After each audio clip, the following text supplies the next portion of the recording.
Welcome to the Fertility Mind podcast. I am your host, Jessica Friesen, a certified fertility mindset coach, a sound healer, and an international best-selling author. My mission for this podcast is to give you weekly episodes where you hear my own success with IVF and how mindset and manifestation changed it all for me. You will also hear from my guests who share their success stories in the fertility world. I want you to know that you are not alone. Even when things feel tough and when things feel like they aren't going your way, the tools and techniques you will get in this podcast, I know can change everything for you too.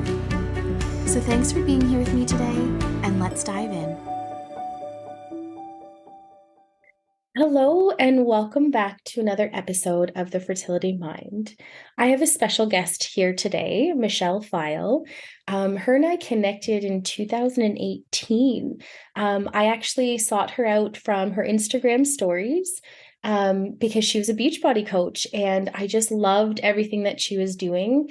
And I loved her story, and I actually wanted to do Beachbody because I found working out was so amazing for my mental health. It was not about a size for me. It was not about anything like that. It was just something that would keep me focused. And she set me up with the most amazing program. And and then we actually have connected through the fertility world. She shared her adoption story quite a few times over Instagram stories. And I thought, I really want to know more. So without further ado, Michelle, give us a little introduction and let's dive in. Oh, thank you so much for having me on. First of all, I can't believe it was 2018. So many years have passed and so many amazing things that I've been able to watch you walk through, which is so cool. I mean, I'm so excited for you with everything that you have going on. And yes, I am a Beachbody coach, but soon to be body partner, because our business is taking a whole new sort of transition, which is really, really exciting. But I have been with Body for 8 years. I was actually a hairstylist prior to that. I owned a salon and spa for over 20 years. And kind of serendipitously, Beachbody came into my life, and this opportunity to help other women with their health and their wellness and mindset. And it started out very slow, very relaxed, very fun, just as a hobby. Really, I had no intention of leaving my salon and spa, but it really took off, and I just fell in love with it. I absolutely fell in love with people like you, Jessica, that would reach out, and I could help them create and design this plan that would for me, it's never been about losing weight. It's about the mental aspect, the stress management, the health aspect of it. So I love doing it. It's my passion. And it's so exciting to be able to actually work in a career that you absolutely love, which I think you understand too, Jessica. Mm-hmm. And I'm a mom of this wonderful little 11-year-old, and we adopted Delaney in 2011. So it's interesting because it's not something that I talk about a ton, but for no particular reason. I just don't talk about it a lot. And I think maybe one of the things is she's just our daughter, and it's not on the top of my mind ever until someone asked me about it. So I'm actually really excited to share this part of my story that sometimes isn't as out there on social media. Mm-hmm. So Michelle, you were diagnosed with PCOS at 18. Was there like testing or things that you had to go through, or was it just like irregular periods? Can you tell us a little bit more how you were diagnosed with PCOS? Yeah, absolutely. Back when I was 18, I was first actually diagnosed with a prolactinoma, which is a tumor on your pituitary gland. So that was the first indication that there's something going on with my hormones that wasn't right. So I did have a couple side effects from that. So I went on to see an endocrinologist and continue to see one yearly. And there, through blood tests and just sort of symptoms that he would have been pulling out as we were chatting, I was diagnosed with PCOS as well, which I don't think is uncommon to have those two things linked. It's all hormonal. It's all in that endocrine system. And it really, I mean, it was frustrating. I struggled with acne. I struggled with my weight, obviously, and that's sort of what pushed me to this health and wellness space. It was frustrating as a teenager in my 20s, feeling like I'm doing everything right and gaining weight, and my friends are over here eating poutine every night, losing weight. Like, what's going on? So I'm not going to lie, it was a super frustrating and challenging period. And at that time, I hate telling you how old I am, but I'm 48 years old. So, I mean, this was many years ago, and hormonal health, endocrine knowledge just wasn't as mainstream. Mhm. So there wasn't a lot besides go lose some weight. Like, the only thing that's going to help you is going to be losing weight. Well, but they didn't help me in how. They didn't tell me you're going to typically be really susceptible to blood sugar issues when you have PCOS. So you really do need to watch that. So there was none of that help. So it was kind of just struggling through with PCOS and trying to keep the symptoms as at bay as possible. And then did they ever tell you that that would affect your fertility or anything like that?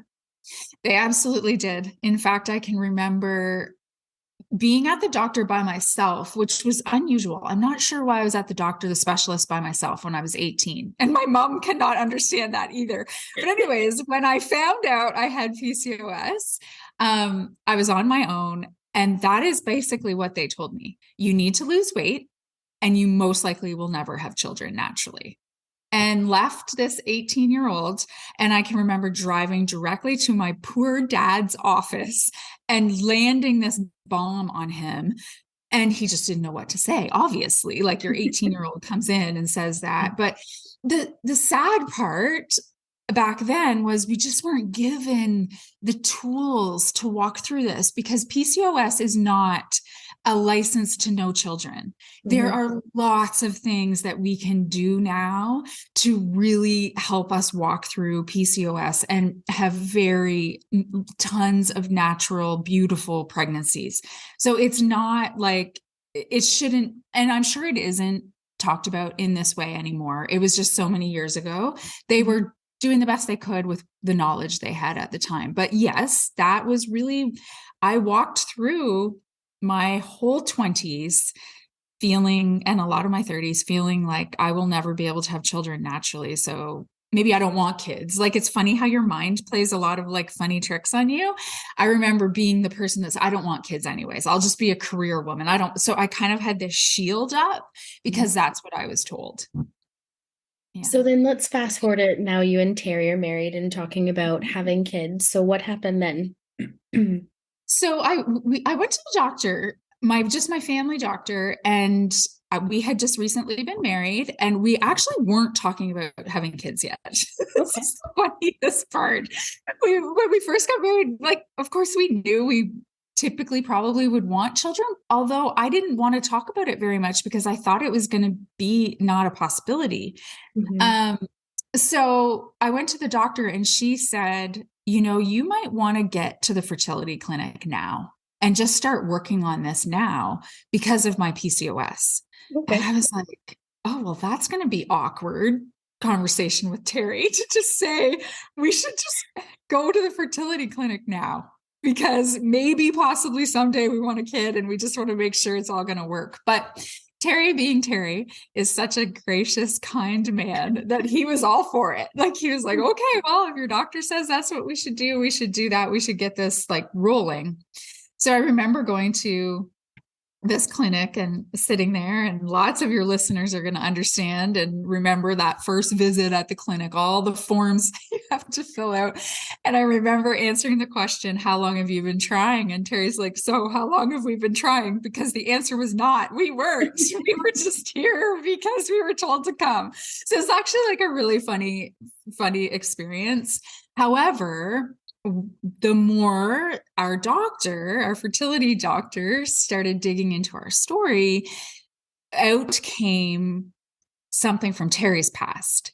And Terry, in his 20s, had a really severe accident where a running snowmobile, the belt of the snowmobile flipped off and hit him, where you can imagine it hit him. And he was out of commission for months with this. I did not know him. It was much younger. But unfortunately, the way that that was dealt with in the emergency situation, the day, he could not have kids. There was like absolutely zero chance. So now we've got two people that have some struggles, and we truthfully only went to the fertility clinic. I mean, a few times. We had to do a few different tests to get to that conclusion. And then they just shared with us, there's no chance here. Like, we don't even want to tell you to go to the extreme because it's that where you're going to be paying out of pocket. And I mean, all your lots of your listeners will know about that. They just didn't want us to waste our money and our time and our emotion and everything. So it was devastating. It was grief. Like, we were grieving this, oh my gosh, like here we were kind of pushed into this. So then you kind of get mentally prepared. Okay, all right, sure, let's just do this now then. Like, okay, we're doing it. And then to be told, oh, okay, well, that's not what we were expecting. However, really thinking back, there was something beautiful about the fact that it was both of us. There wasn't, I don't know this for sure because it's not been my situation, but there was never blame to one or the other. It was literally like somehow God put us together, or the universe put us together, because nothing was going to happen. And then we had to ask ourselves, okay, now we can really say, do we actually really want to be parents? Or do we not want to be parents? Like, we could really assess that situation. We were given the option of a donor. They did believe that because of my health, they thought that there was actually probably a possibility that if we used a donor, I would be able to carry a baby. But it just didn't interest us. I don't know why. I can't answer the question as to why that didn't interest us, but it just didn't. We immediately knew, both of us, that adoption was what we were going to do. I think that's so beautiful. Because I know, especially like many people that I've talked to in the fertility world, they do either egg donation or sperm donation or both. But just knowing that something felt like it wasn't right for either you and Terry, and that you guys still had options. Yeah. Because I think people, when they're in the fertility world, yes, obviously you want to have your own biological baby. And, you know, the beautiful thing is that adoption is there too. So if you just hold on to the fact that you can have a baby, whether it's biologically yours or not, whether it's sperm donation, egg donation, both surrogacy or adoption, you can have your baby. And I think we're just so mainstream thinking, like, I just want to have my own biological baby. And I think it's so beautiful that you share, like, the two of you came to the decision, and said, hey, like, you know what, we don't think this is right for us. It is right for some people. I follow quite a few fertility accounts where, they use sperm donors and they're so excited that they did. Yeah. But I think it's also very important to talk about, when you decide not to, and then Yeah. the next step that you chose adoption. And I can truly say for myself, I also think that it's a beautiful thing that you touched on, that, you and Terry both felt relieved that, it was both of you. It wasn't just one or the other. Because when my husband had three daughters from a previous marriage, and we were like smack dab in the middle of the fertility world, I know I went through things emotionally, because everyone was assuming that it was me. And when they said to me, like, there's nothing wrong with you, I did go through a short period of resentment that my husband got to have three kids with someone else. And, we're in the fertility world and you're telling me that I'm fine and that it's him. And I was like, but we worked through it in a really beautiful way, because we were so open and we really did talk about it. But we did really go through that little period where I was like, I felt instant relief that it wasn't me. But then, my husband also went through the thing. He's like, I did get to have kids with someone else, and I'm putting my wife through this, and she doesn't deserve this. And I was like, it's nothing about deserving. But he just felt awful because I physically couldn't look at needles. I'm fine with needles, but like I was like, you need to do the injections for me because I can't physically like look at them myself. So I felt that that also brought us closer. But enough about me, and back to your adoption story. So, because I think it's a beautiful story. Mhm.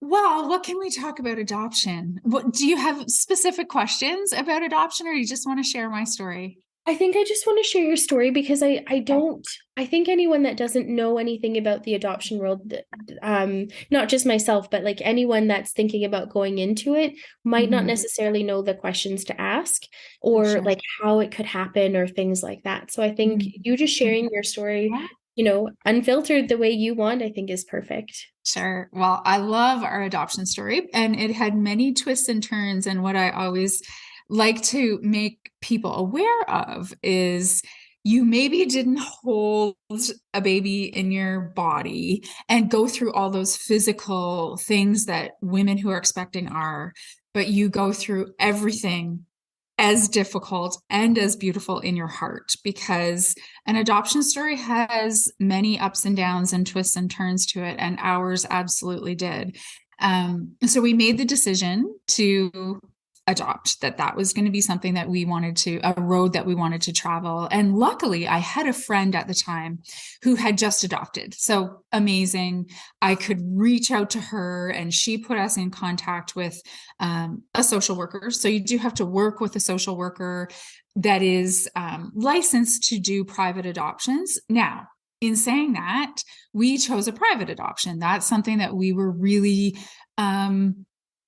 I can't tell you why, but it's what we wanted. We wanted a baby from Ontario or Canada. Like, that's just what we wanted. We were sure that we wanted a baby. Like, we really wanted to experience all of that. Now, you can do international adoptions. There's so many different types. And when you start working with your social worker, that she brings all of this to the table. Children's Aid Society, like there's so many different ways, paths that you can go down. We chose this path. So basically what you do is you start creating this profile about yourself and you as a couple and your families and your lifestyle. There's a lot of actually training and courses that you have to do to be actually accepted to be able to adopt in Ontario. And now Delaney's 11. So we went through this probably 13, 14 years ago. So just be aware that things may have changed, and I don't know, because I haven't been in that space for so long, but this is what it was when I was there. So you had to do all this like classes over the weekend. And oh, it was actually crazy, to be honest. I remember saying to myself all the time, people can just get pregnant and have a baby. And here I am having to do like all this training and classes and all this stuff just to be able to possibly have a baby in the end. But that's what happens. And then typically, your social worker will be notified when there's babies up for adoption, right? So they will sort of partner and match people up. It doesn't happen that often, obviously. It's a long road, with lots of ups and downs. We actually had two what they call failed adoptions.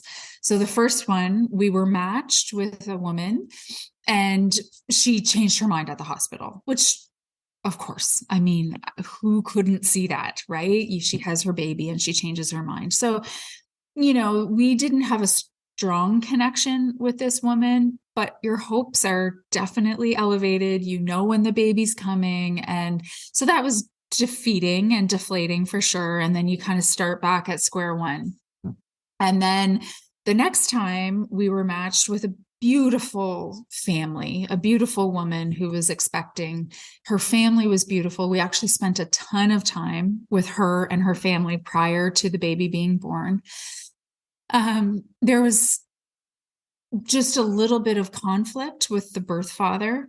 And that was a red flag for sure, but we trusted that everything would be okay, which you do when your hopes are up. You just trust that it's going to work. So that baby girl was born, and we actually spent 30 days with her. And in our country, our province, the birth parents have 30 days to decide if this is what they really want. And if on day 1 to 30, they make any indication that this isn't what they want, we lose the baby, and a process happens with them. They don't necessarily just get the baby right away, but there's a whole process that happens. And unfortunately, sadly, that is what happened. And that was very traumatic. That was extremely difficult for us. It was basically at that moment and a few months after, we were just done. That was enough. We'd given it our all. There's no way we could put ourselves through that again. Absolutely not. And then the strangest thing happened to me one night at 3 a.m. when I was wide awake and sadly on this thing scrolling. I remember this is embarrassing, but I was on the toilet scrolling my email. And I had an email in my inbox from this woman who wanted us. She had heard about us through a friend, and she wanted us to be the parents of her unborn child. And I was like, what? And I actually replied to her, thanking her. And I, of course, knew the person that had told her, but I was like, just thank you for all of this. It's so beautiful, but we can't. I can't put myself through that again. I can't put my husband. I know Terry will be a just no, but I have so many friends that are looking to adopt. Can I put you in touch with them? Because I did. By that time, I had a lot of friends. You create a community, just like your fertility world, you create this adoption world. And there was a whole bunch of people that I had found sort of via online platforms that were looking to adopt. And I thought, I want to be able to pass this beautiful woman on to someone that is really ready for it. And she would have none of it. She was absolutely not. I know that you are to be the parent of my child. Now, to back up a little bit, we were right at the cusp of adoption agencies using online profiles. So this woman went online and had read through, basically it's like a book, this like super thick, but it was online. So digitally, she learned everything about us. So it wasn't like she was coming in blind. She'd really learned a lot about us. And she was just definite that she wanted us to be the parents of her child. So, lots of stuff happened in between, but we finally communicated enough that we would cautiously do this cautiously. So the previous adoption, we were kind of at the hospital and brought the baby home from the hospital. We didn't want to do any of that.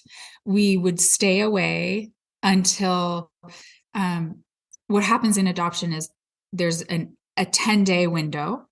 And so the birth parents can't do anything for 10 days. They can't sign any papers. They really have to know that this is what they want. So there's this 10-day window. And then after the 10 days, if they sign, you can bring the baby home, but there's still that 30-day situation.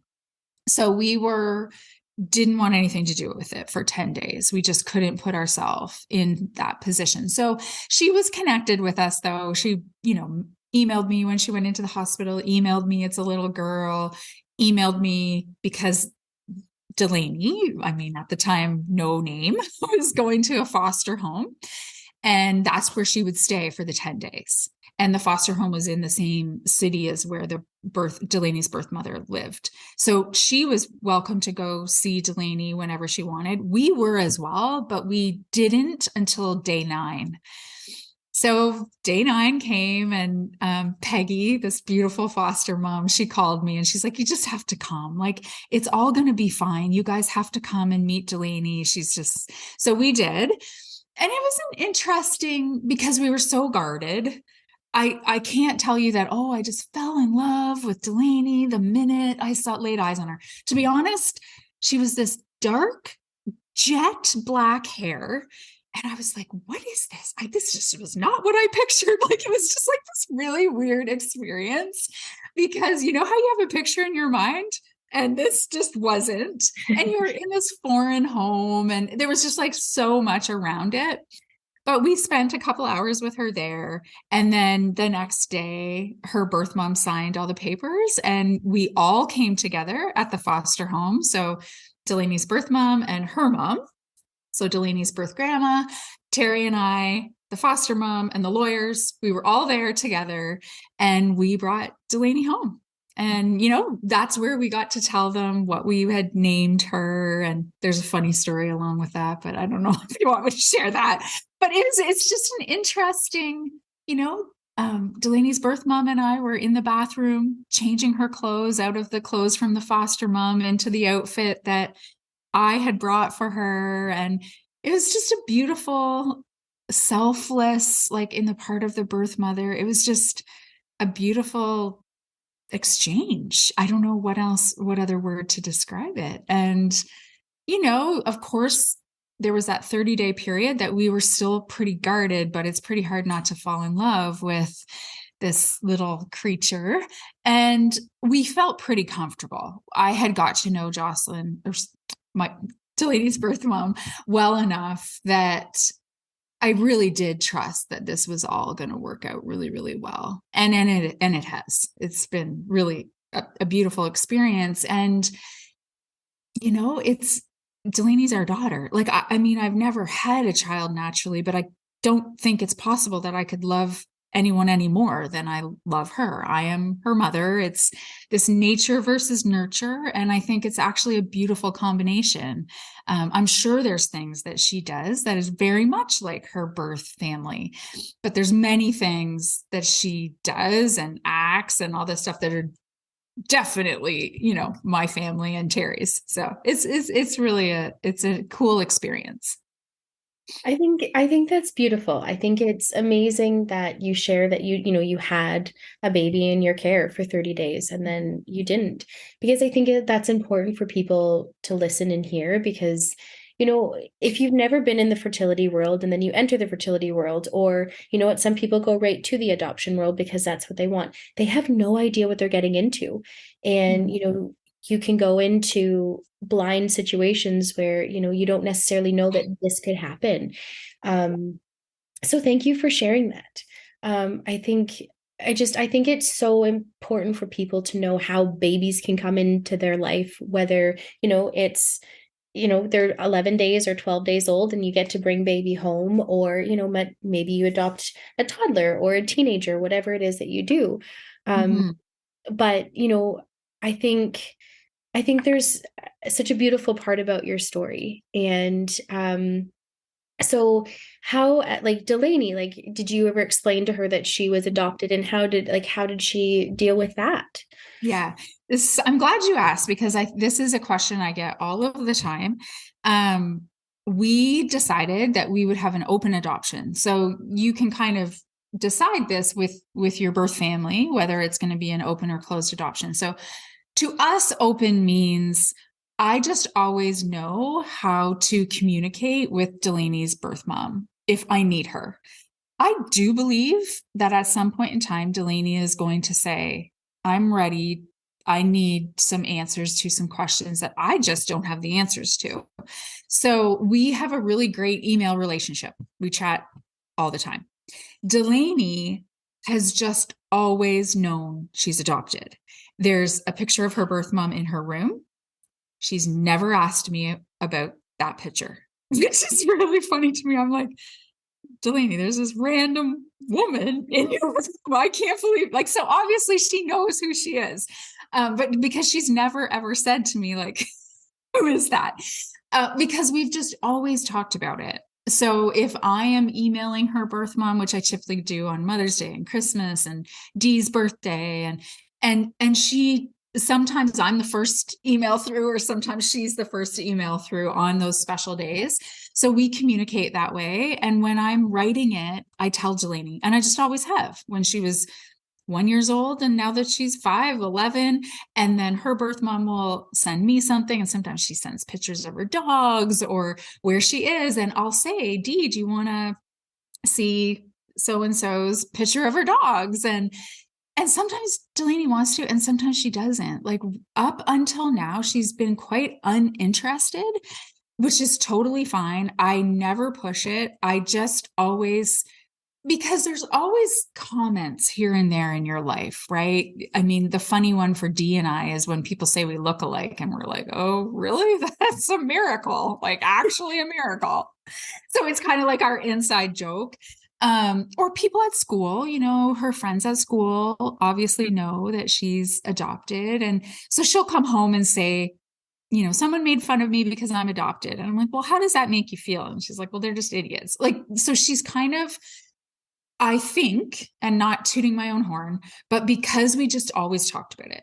It's just always been on the table. It's not something that I kept secret. It's just from the minute she came here, I spoke about her birth mom. I spoke about being adopted. I spoke about how she was just this gift that I truly, truly believe the universe brought to my family at a time when we needed a gift.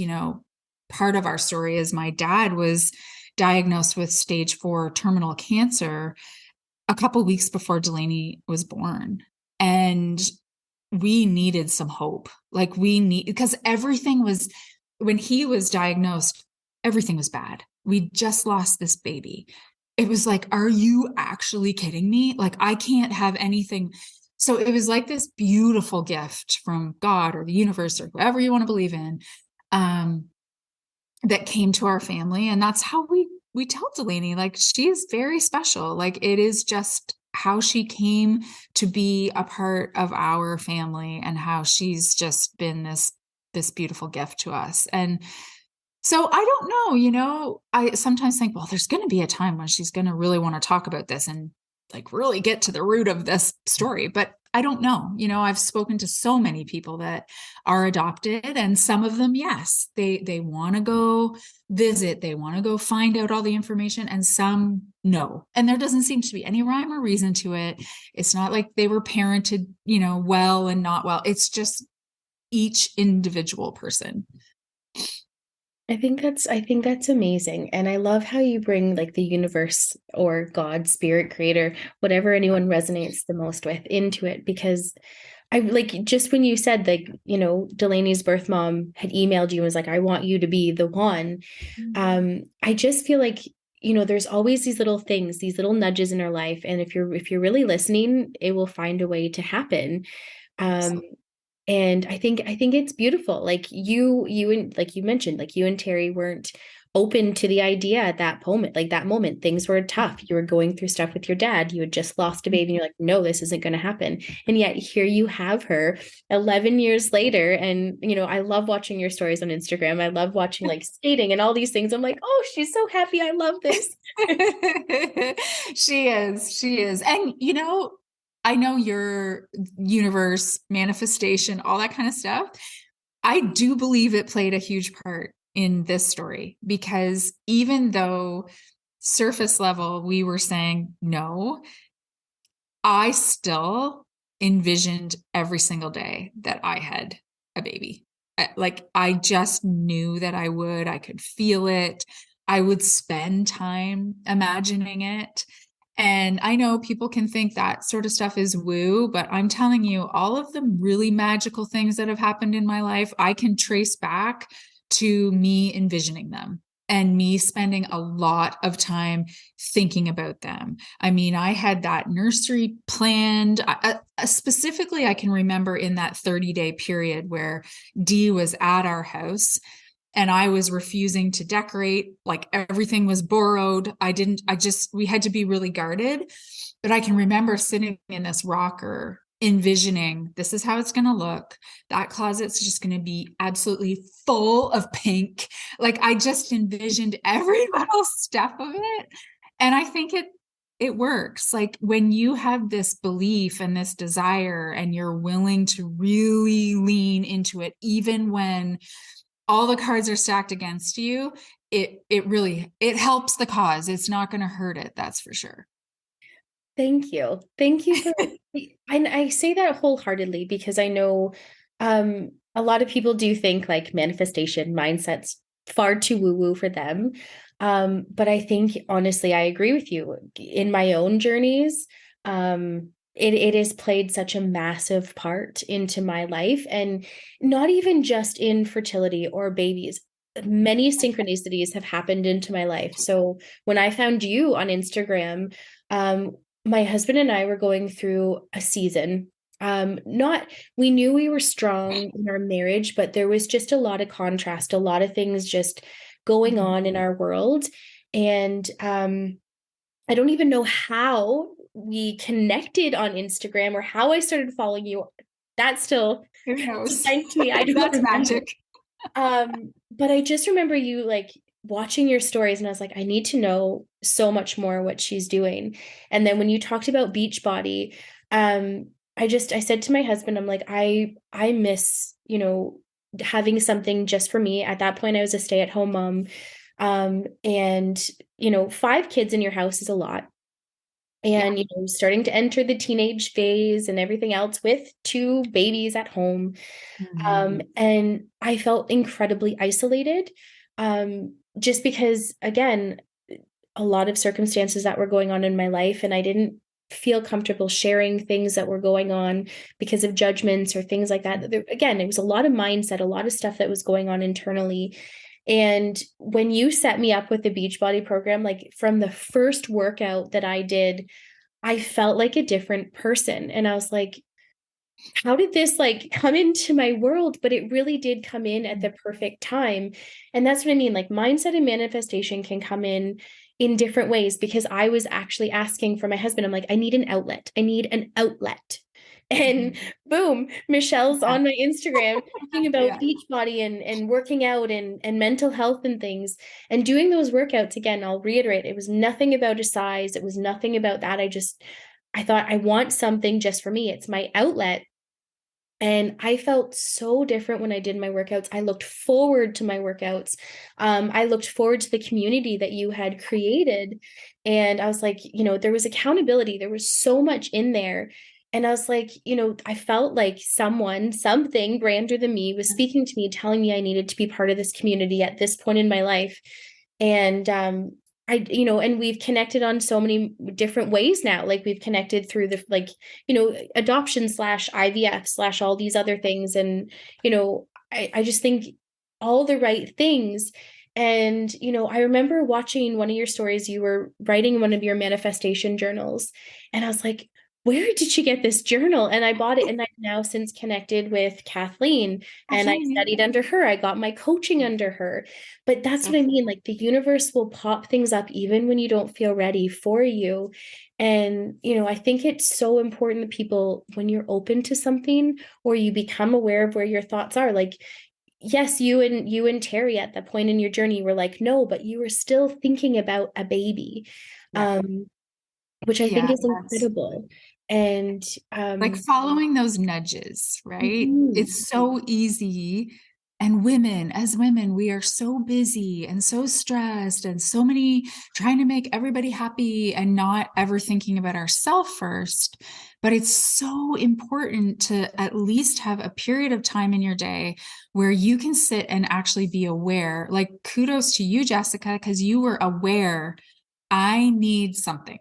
Like, this life is great, but I am like sinking a little bit here. mhm, You didn't know what it was, but because you put that out there, you put that out there by just saying it to your husband, but you kind of like put that out there into the universe, something popped in, and you were brave enough to actually take a hold of it and continue to not push off yourself. Because I think that's what women do all the time. They push themselves off, and the the download comes, the person comes or the whatever comes, and they're too busy pushing off themselves. They don't see it. But Mhm. look at what just that one thing, you don't, first of all, you just thought it was a workout. Like, okay, here we are, a workout. But then it becomes a community. Then it becomes mindset. Then it becomes like, look at where you are. It's all like these building blocks, these stepping stones to more, Mhm. right? To abundance, to yeah, like what you've really wanted. I'm sure all of those little pieces have helped you create this podcast and this outlet to be such a just such a help and support to so many people. It's beautiful when it if you can take it back to just realizing if you're aware of what you really need, like your needs, not your kids, not your husband, your needs, and you start listening to that intuitively, the magic that can literally happen. And Mhm. taking that back to infertility, adoption, if you're in that season of your life, I think both Jessica and we talked about this at the beginning. It is a sensitive season. Mhm. It is the up to this point. Yeah, it's just a sensitive time. It's a hard time. There's a lot of things coming in at you that are hard to navigate, feelings, emotions, being angry because your friend got pregnant and you're not, like, just you're okay. That's okay if you're feeling like that. Like I get it. I remember Mother's Days, like I had to not allow myself to be on social media because if I read one more Mother's Day post, it was just devastating. But nobody else understands it if they're not walking through it. But you need to be aware and kind of work through those feelings to Mhm. be able to keep yourself in this mindset of, yes, it is going to happen. You know, it's maybe hasn't happened yet. And it's maybe not going to happen in the way that I originally planned, but it is going to happen and it's going to be beautiful. Mhm. I can honestly contest to that because just even when I started working out and I started feeling better, but then all of a sudden I started seeing a lot more people working out too. And I was like, oh, this is cool. And then like it was in 2019 I started studying the universal laws.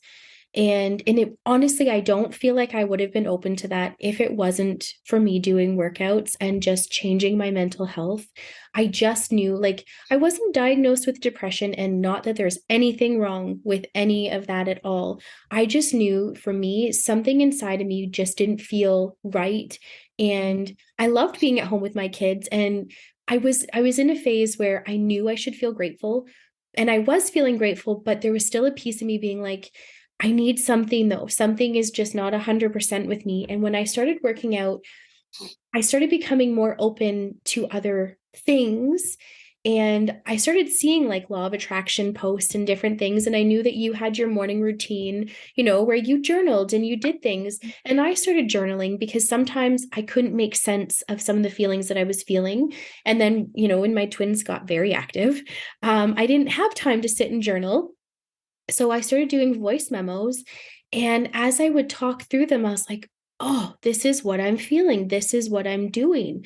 And yeah, just so many synchronicities have happened in my life since I've understood really listening to how I'm feeling. And I was that busy mom that was like, no, I don't have time for this. I don't have time for this, to the point that I was like, I need to start making time for me too, because without sounding awful, I started to almost feel like a doormat. Like I was making sure everyone was completely taken care of, but I wasn't taking care of myself. And I didn't have a huge support system around me that someone could watch my twins, that I could have a date night with my husband, and money felt really tight. Um, and I remember like when my twins were born, I said to my husband, like, I want to have another baby. And he's like, oh, wait till exhaustion sets in and we'll Yeah. talk.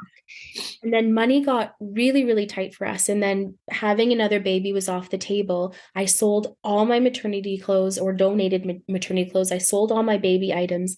And every item that I sold, I felt sick to my stomach. I was like, this is not what I want. This is not what I want at all. And, after being in Beachbody and your community, I started really telling myself, I know I've got one more baby and it's going to be a boy. And my husband's like, why a boy? I'm like, I just know it's a boy. I can't explain this feeling. I just know I'm having a boy. And then we started visualizing, we started manifesting, and we started doing different things. And no, it didn't happen the way I wanted.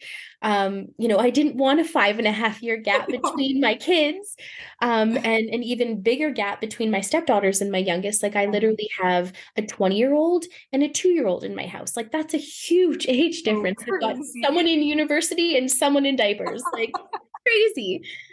So Um, crazy.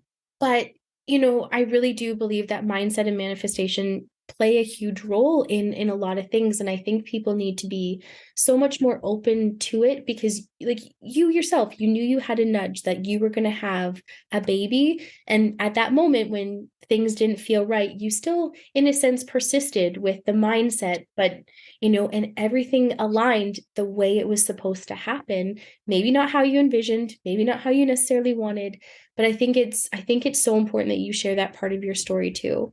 So, Yeah. Yeah. I mean, we as a society, but because we're speaking to women specifically, if I can give you any piece of advice, just life advice, learn to manage your mind mhm, because and I know you've heard this before and you might roll your eyes when I say it, but what you think about, you bring about. So if I was going to sit there thinking, this will never happen, these things never happen, look at what's happened, like my, like cranky pants, like negative, no belief, not actually truly knowing what I desired, like being very clear on what I wanted. I laughed when you said you knew it was a boy. Well, we didn't even have boy names. Like there was just no question in our minds we would be parents to a girl. Like I never even considered that there would be a boy in my house ever. So it's like I was just so clear, so focused. And even though there was a lot of shit that happened around it that was devastating, I mhm, still was very focused on that. And I knew what would happen eventually. And the crap that goes around with it. So your 5 years struggling and our 3 years of all this stuff. There's so many lessons in that too. There's mhm, so much beauty. It's devastating season. It's a hard time to walk through. But in the end, if you are willing to manage your mind and be aware of what's actually happening, our marriage got stronger. We really knew what we wanted. Like we really had to dig into what do we want for our future? So our communication was better. There was so many positives to that dark time. And mhm, I'm sure you could agree with that. And I think those are things we need to be aware of. mhm. And thank you for mentioning that because I think, you know, infertility is such a hard topic, and it can be very hard on your marriage, because there can be blame that's placed if I know it's one partner or the other, or just the fact that it's not working. And that's why I think it's so important, like you said, manage your mind. Because, I had 3 failed transfers before I got pregnant with my twins. There was a lot of stuff going on in between that too. Um, and they're just my husband and I refused to not like let this get in between us. We said we need to be strong if we're going to go through this. And somehow we got even stronger through our second journey because it was just nonstop communication. And anytime I had like faltering thoughts or negative thoughts, he was my sounding board right there, and he's like, stop, no, we're not accepting this. And or vice versa, I would be like so gung-ho and he's like, we don't have the money right now, we can't do this. And I was like, I get it, but we're doing it. We got this, we got this. Yeah. And I think it's just amazing to hold your mind so strong into like clearly what you want, and it will happen. And I know listeners can say it's easier because you're on the other side. You got to have Delaney, I got to have my twins and my second son. um, but when you're in the thick of it, it doesn't feel like that at all. And that's why, I want to be the beacon of hope for people and show them success stories and show them that, there's other ways of having a baby other than, conventional ways. But just be so strong in your mindset, be so strong in knowing what you want, and don't, it's okay to falter from it, but get yourself right back there of where you want to go. Um, because it like you said, it is a really tough season, and it's a season where I think a lot of people feel shame. Yeah. And a lot of people feel resentment or sadness because, like, this isn't happening for me, or they feel alone. There's so many intense emotions that happen during this season, and there's so many feelings of uncertainty. You never know.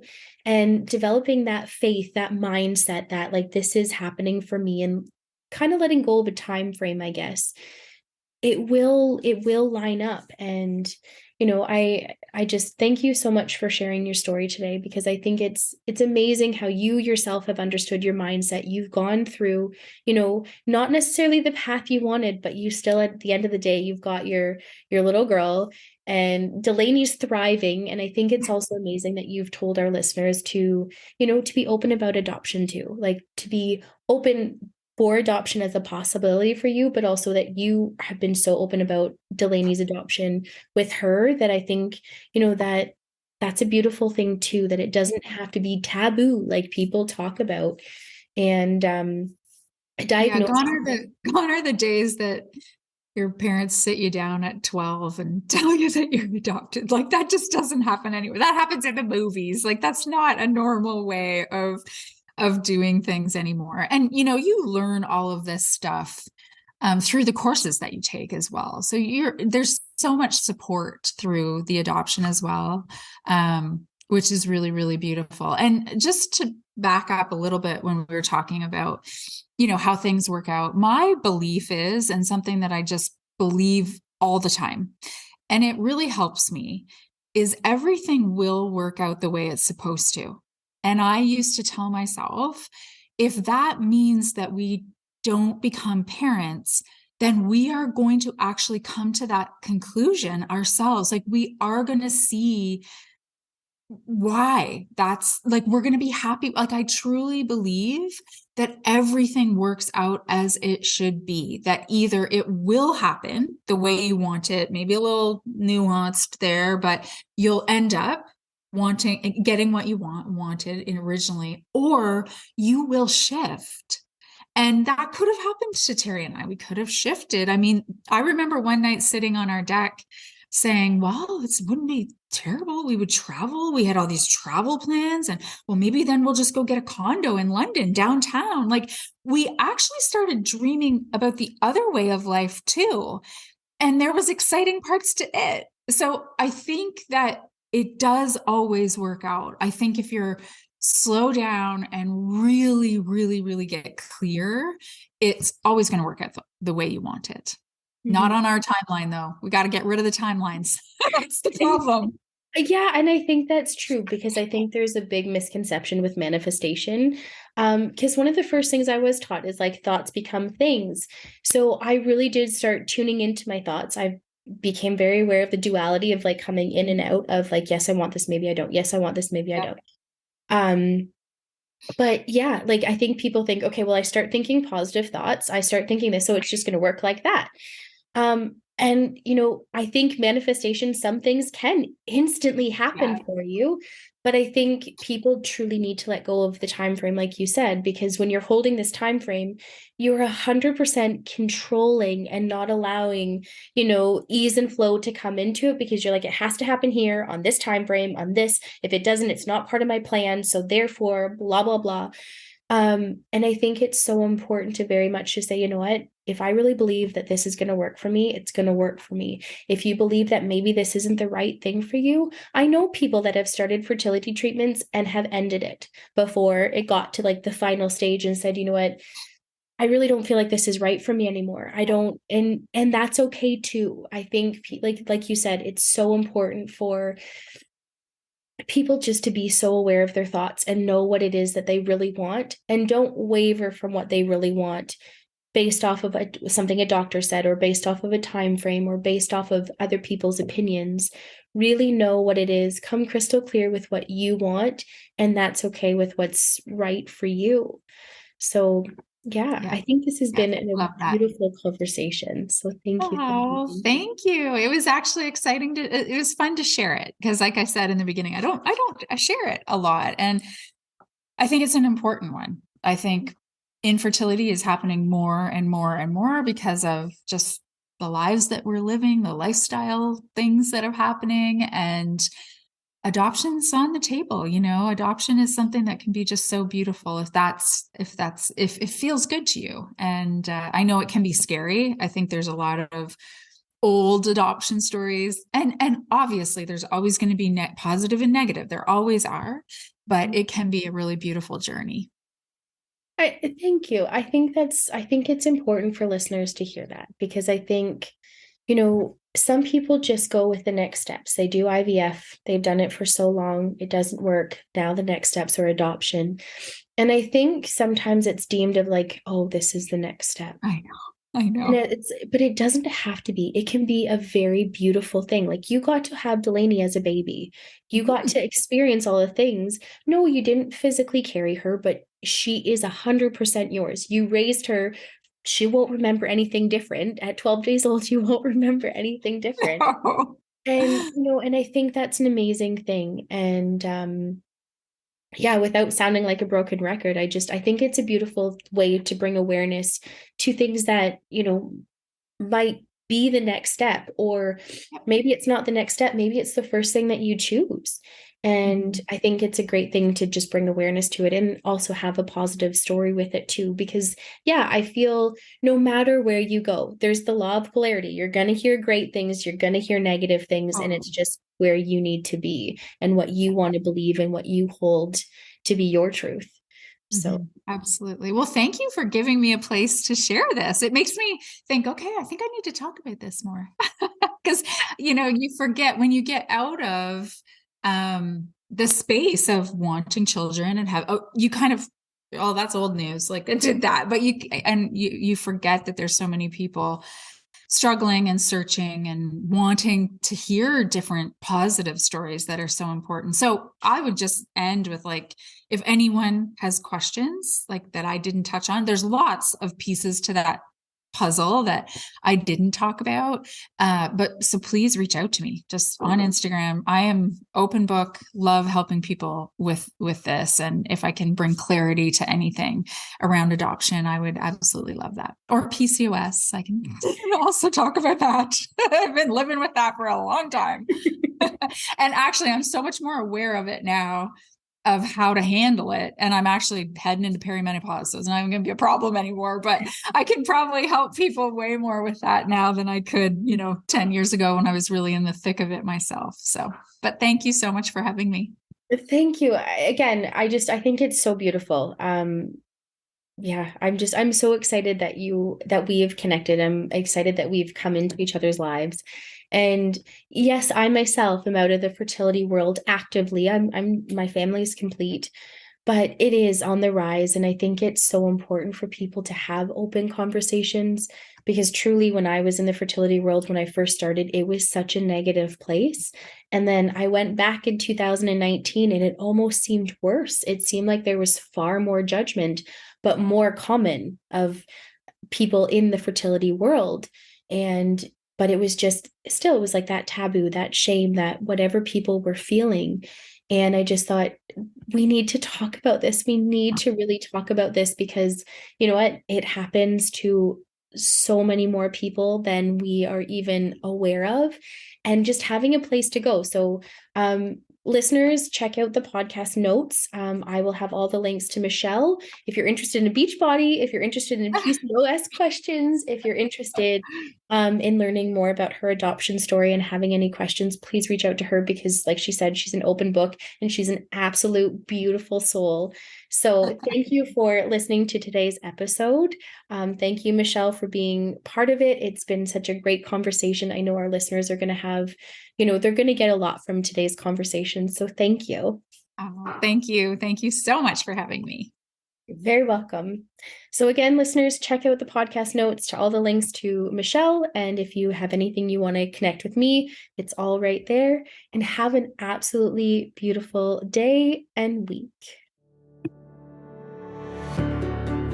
If you found this helpful or know anyone that needs to hear this, please share. And don't forget to leave a review and subscribe.